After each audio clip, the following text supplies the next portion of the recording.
उसके दोनों लड़के वीरेंद्र प्रताप सिंह और अजय प्रताप सिंह शादी करके अपनी हवेली पहुंचे।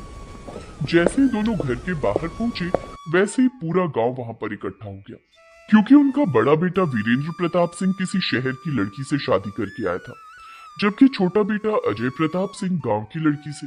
उनके माता पिता बाहर आ गए। अरे वीरेंद्र, अजय, तुम लोग तो सुबह आने वाले थे ना? हाँ पिताजी, लेकिन हमने सोचा जल्दी से अपने गांव चलते हैं, माता पिता का आशीर्वाद ले लेते हैं। लेकिन ये बड़ी बहू जीन्स टी शर्ट पहनकर क्यों खड़ी है? जीन्स टी शर्ट और वरमाला, ऐसा तो मैंने पहली बार देखा है। और गांव वालों, आप लोग यहाँ पर क्यों इकट्ठे हो गए? हम लोग आपको शाम को पार्टी में बुलाने वाले तो हैं ही। अरे ठाकुर साहब, हमारे गांव में पहली बार कोई शहर वाली बहू आई है, इसलिए हम देखने चले आए। हमने तो शहर वाली बहू सिर्फ फिल्मों में ही देखी है। अरे कोई मेरी दुल्हन पर भी तो नजर डाल दो। अरे कैसे नजर डाले अजय बेटा, तुम्हारी बीवी ने इतना लंबा घूंघट जो डाल रखा है, और वैसे भी ये तो हमारे गांव जैसी लग रही है, इससे तो हम मिलते ही रहेंगे। पहले शहर वाली लड़की को तो हम ठीक ढंग से निहार लें। इतने में उनकी सास अंदर गई और आरती की थाली लेकर बाहर आई। वो सिर्फ शहर वाली बहू की आरती उतारने लगी।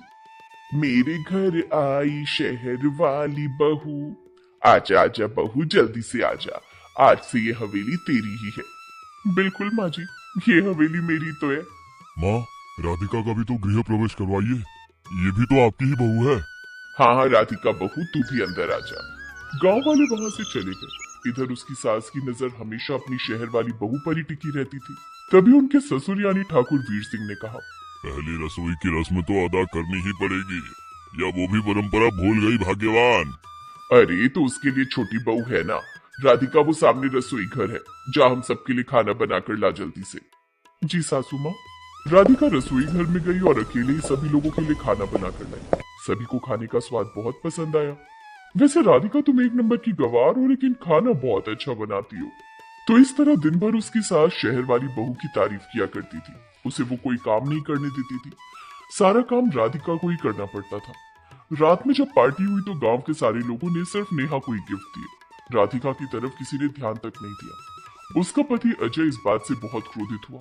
वो अपनी बीवी को चुपचाप लेकर अपने कमरे में चला आया। आप मुझे लेकर यहाँ क्यों आ गए? बाहर मोदिकाई की रस्म चल रही थी।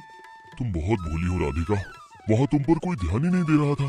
सारे लोग भाभी को ही देखे जा रहे थे, सब उनके साथ फोटो ले रहे थे, उन्हीं को गिफ्ट दे रहे थे। इतनी बेइज्जती ठाकुर अजय प्रताप सिंह बर्दाश्त नहीं कर सकता। देखना कल सासू माँ मुझसे भी बहुत खुश हो जाएंगी। मुझे सिलाई करनी आती है। मैं अपनी कुछ पुरानी रंग बिरंगी साड़ियों को मिलाकर उनके लिए एक बहुत खूबसूरत सूट तैयार करती हूँ। तुम्हें सिलाई करनी भी आती है? हाँ, मुझे सिलाई करना मेरी माँ ने सिखाया है, और मैं तरह तरह के कपड़े डिजाइन भी कर लेती हूँ। इसीलिए दहेज में मुझे मेरी माँ ने सिलाई मशीन भी दी है। रात भर राधिका ने लाल, पीली, नीली अलग अलग तरह की साड़ियों को मिलाकर एक बहुत ही खूबसूरत सूट तैयार कर दिया। सुबह वो सूट उसने अपनी सास को जाकर दिया। सासू माँ, ये सूट मैंने अपने हाथों से बनाया है आपके लिए। कल मोही ने सूट तो बड़ा प्यारा बनाया है, लेकिन अगर इसकी तारीफ कर दूंगी तो इसे घमंड आ जाएगा। तभी वहां पर उसकी शहर वाली बहू नेहा आ गई। उसके हाथों में भी एक बहुत खूबसूरत सूट था। सासू माँ, मैंने भी ऑनलाइन ऑर्डर करके आपके लिए 20,000 का सूट मंगवाया वीरेंद्र जी से कहकर। देखिए कैसा लग रहा है। क्या बात है बहू, तूने मेरे लिए इतना महंगा सूट मंगवा लिया। बहुत प्यारा लग रहा है ये सूट। और राधिका, तेरा सूट भी ठीक ठाक है, मैं इसे पहनूंगी। चलो, कम से कम आपको मेरा सूट तो पसंद आया। थोड़ी सी तारीफ क्या करती, तू तो मेरे सर पर ही चढ़ गई। मैंने तेरी मेहनत की तारीफ की है, बाकी इतना खास नहीं है। चल जा, जल्दी से खाना बना हम सबके लिए। वो बेचारी फिर से खाना बनाने चली गई अकेली। उसका ससुर ये सब देखकर बहुत गुस्सा हो रहा था, लेकिन कुछ कर नहीं पा रहा था। इस बुढ़िया को ना जाने क्या हो गया है। वहीं दूसरी तरफ रसोई में खाना बनाते हुए राधिका को रोना आ गया।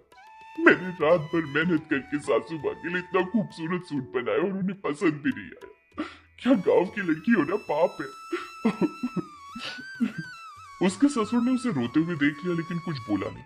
खैर, सब लोगों ने बैठकर दोपहर को उसका ससुर राधिका के पास आया। अरे बहू, सुना है तुम्हें सिलाई करनी आती है, क्या तुम मेरे लिए अच्छा सा कुर्ता पैजामा बना दोगी? ये सुनकर राधिका को थोड़ी खुशी हुई। जी पिताजी, जरूर। राधिका शाम को अकेले ही बाजार गई। वहां से काले रंग का ढेर सारा कपड़ा लेकर आ गई और अपने कमरे में चुपचाप कुर्ता बनाने लगी। उसने पठानी कुर्ता खूबसूरत डिजाइन कर दिया। उसके बाद, अब मैं इस बचे हुए कपड़े से ससुर जी के लिए पगड़ी बना देती हूँ। उसने काले रंग की एक बहुत ही शानदार पगड़ी बना दी और उस पगड़ी पर एक शेर का निशान भी बना दिया।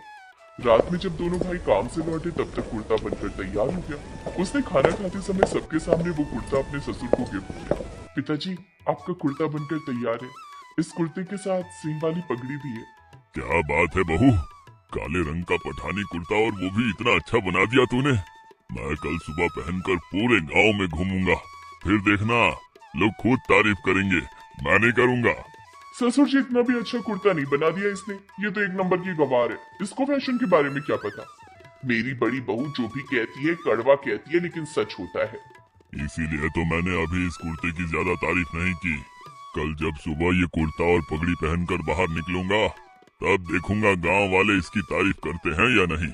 जब पूरा गांव तारीफ करेगा तब तो मानोगी ना।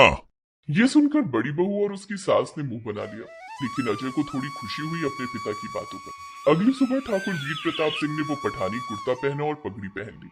उनकी कद काठी बहुत लंबी चौड़ी थी, इसलिए वो कुर्ता उनके ऊपर बहुत अच्छा लग रहा था। वो जैसे ही पठानी कुर्ता पहनकर गांव में घूमने निकले तो सब गांव वाले उनका पीछा करने लगे। ठाकुर साहब ने पलट कर पीछे देखा। अरे गांव वालों, आप सब लोग मेरा पीछा क्यों कर रहे हैं? अरे ये तो अपने ठाकुर वीर प्रताप सिंह है। अरे ठाकुर साहब आप, हमें तो लगा कि कहीं विदेश से कोई आदमी चला आ रहा है। यह कुर्ता आप पर बहुत अच्छा लग रहा है। ये कहाँ से लिया? मुझे लगता है लाखों का होगा। अरे मुझे पता था ये कुर्ता आप लोगों को बहुत अच्छा लगेगा, और इस कुर्ते की कीमत लाखों की नहीं है। ये तो मेरी छोटी बहू ने अपने हाथों से बनाया है।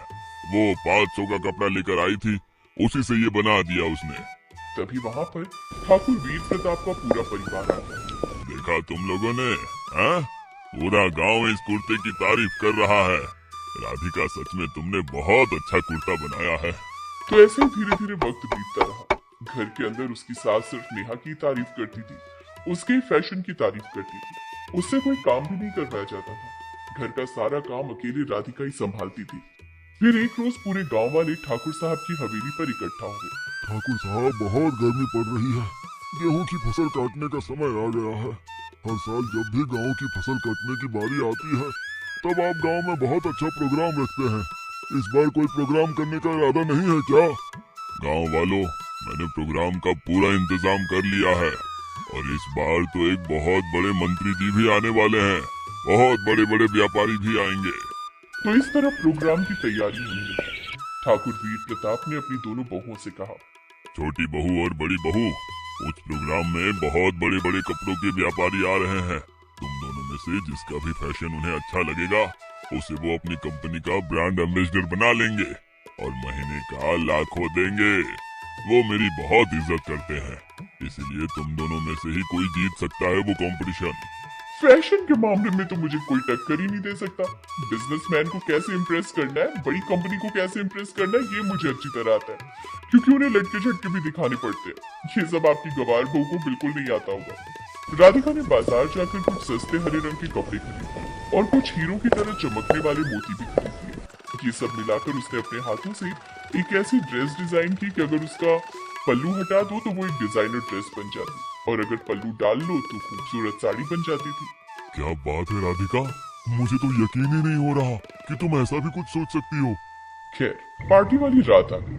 वहां पर पूरा गांव, बड़े बड़े मंत्री, बड़े बड़े बिजनेसमैन इकट्ठा हुए। सबसे पहले नेहा ने मॉडलिंग शुरू की, लटके झटके दिखाने शुरू किए।